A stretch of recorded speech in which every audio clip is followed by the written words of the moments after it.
ويصور على حنتي طيح سوري دي فيسبوك دوكسوسي هي horta Soomaaliya biir waan idin salaamay waa ka qaadno wala ani buu yiri nin qabiil ma ahi mana jiro meel aan cid ugu gafay gaar ahaan abgaal ma qof baa hooyadii dhashay aflagaadeeya ma wala ama aflagaadeyn kara taasi suurtagal ma waa sax intaas kadib waxaan arkayaa buu yiri dad guul daro la daala dhacaya waskaraya la daala dhacaya oo sheekadan qabiil ka dhigaya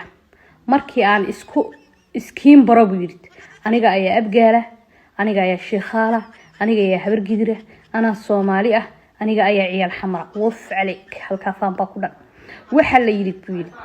been low nin dheer iyo mid dhintay ayuu maxaanti u qabsadaa alxamdulillah dada mid gaabanay waa sax ma jirto meel aan reer hooyaday buu yiri ugu gafay mana jiro qof ama gacan aan reerkaasi ula kacay awlaad caasina ma ahi ma tiide qoraalada aad ka sameeynaysan editka oo ku baastirinta editka sameeya oo aad leedihiin bartayda ayay ka soo baxeen waa been abuur iyo bogaando waxa doonaysaan inaad aniga iyo reerkaas isku keendirtaan kadib markii aad weydeen wada kale oo aad dayax ugu soo hagaagtaan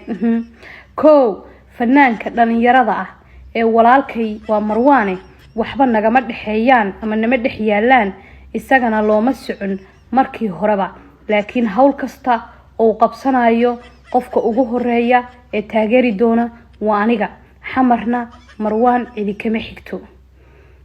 waxa loo socotiyay marka intaasi kadib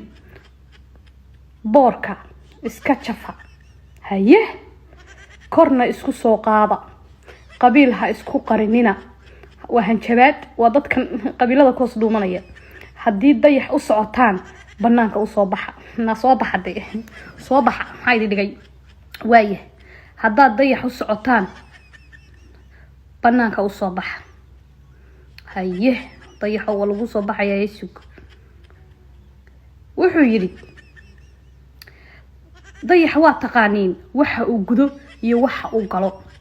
wuxuu gudo maba jirin fanaan isaga ka horeeyay oo xamar burburkii kadib waa fa ma sha Allah wala warinti burburkii fanaan mana araga isaga shiday xamare waxa ceeb buu yiri waxa ceeb idinku filan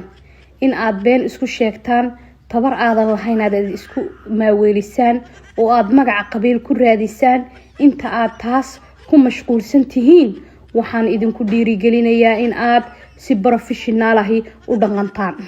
dawladna warintiis hadii aad nacayb wadan iyo si xirfadaysan u bandhigtaan nacaybkiina oo horumar iyo tayo muujiya taageera shacabka iyo ixtiraamka qadiyada dalkeena Soomaaliyeed ayaa naga wada dhaxaysa wabillahi tawfiiq the king of city ciyaal xamar